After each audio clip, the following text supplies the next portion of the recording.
I have just completed my 700-day streak on Duolingo learning Spanish and Swedish, but unfortunately today's video is all about why I'm not fluent in either of those two languages yet and what I would love to have known on day one starting with Duolingo. So let's dive into it. I'm a German guy living in Sweden since 2019 and my fiance has Spanish as her mother's tongue. So it would only make sense for me to also speak Swedish and Spanish fluently. At least that's what I thought 700 days ago before I started my Duolingo journey with the goal of becoming fluent in either Spanish or Swedish or both of them. Unfortunately, I've now quit my streak of 700 days because I just realized that the Duolingo path is just not made for me and it will not make me reach my goals of being fluent in either of those two languages. So in today's video, I want to dive into 5 things that I have learned over the last 700 days, which I would have loved to know before I got started. And I also want to dive into why I'm not fluent in either of those two languages and what you can do different to achieve your goals.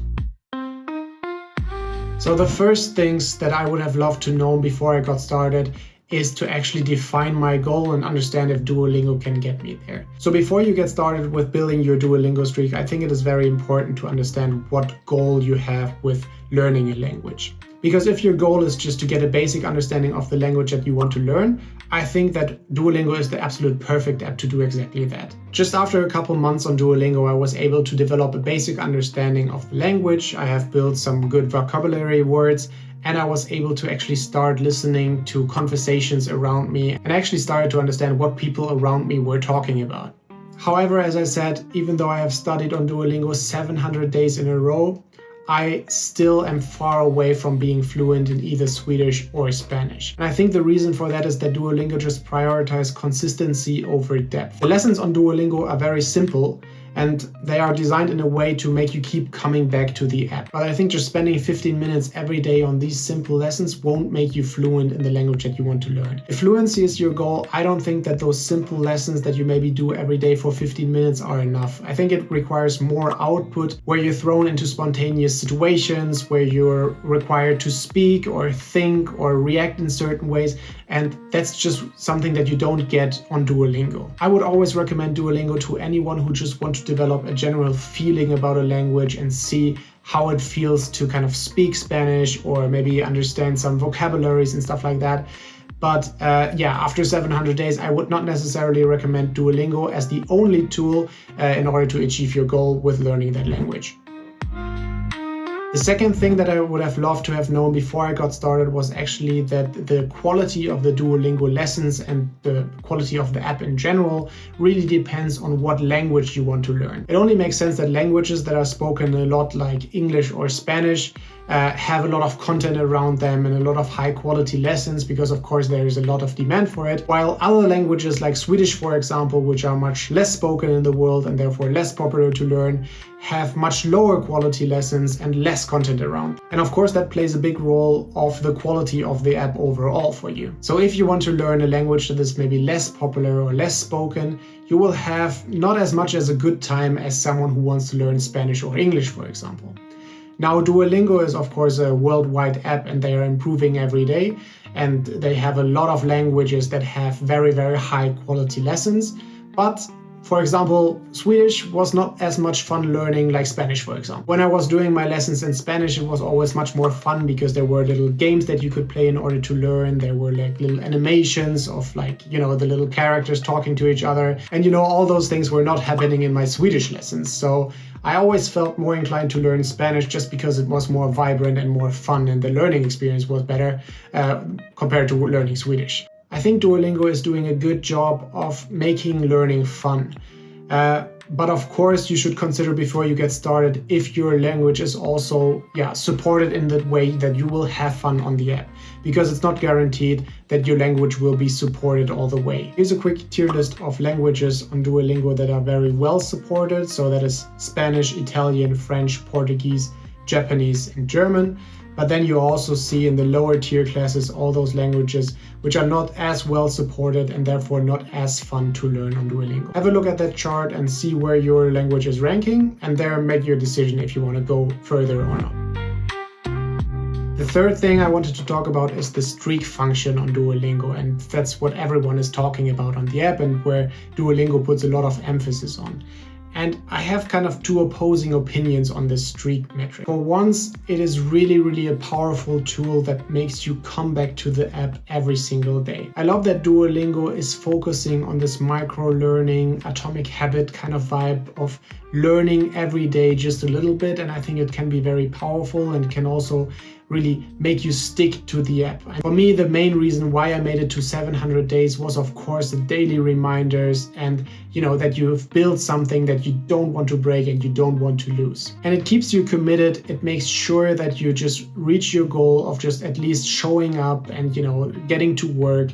And it is really powerful in that way. On some days, maybe you thought that you don't have the energy to learn, but then you see this sad little bird asking you to make a lesson, and then you think, okay, I don't want to lose my 300 whatever day streak.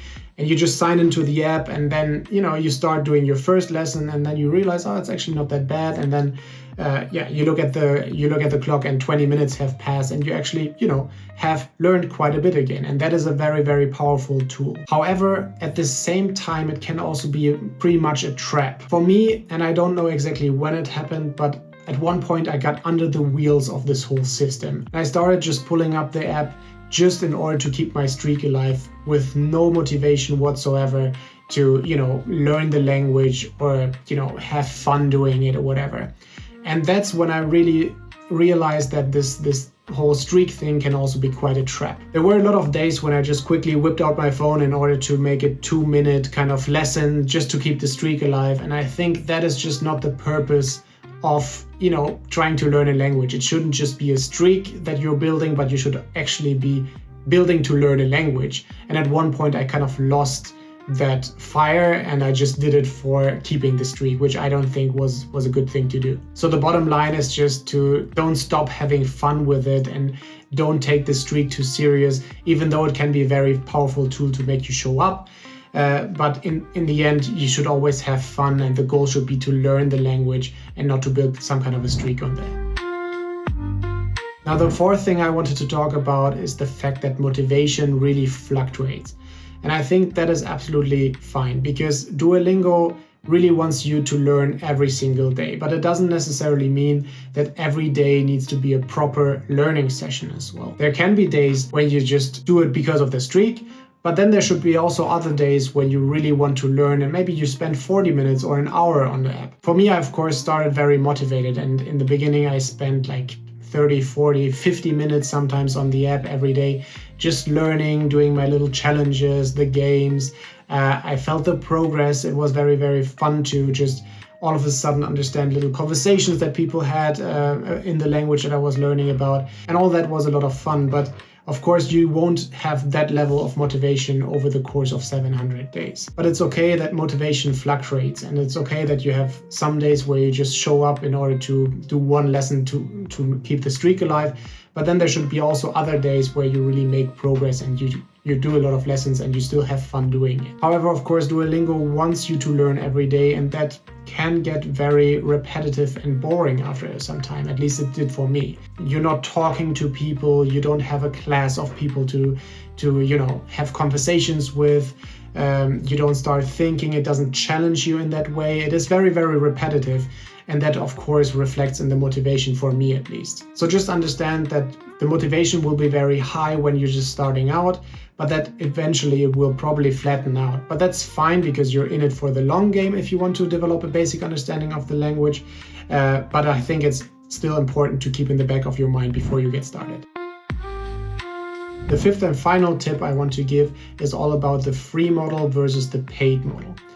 And I have spent 600 days on the paid model and then the last 100 days on the free model. And it's very important to know that I don't think that with the free model you will get anywhere with this app. I think it's great that Duolingo offers a free model, because it gives access to basically everyone to get a basic understanding of a language. But for me, the free model is just not something that you want to, log into every single day. And the reason for that is that on a free model, you basically have 5 mistakes that you can do per session.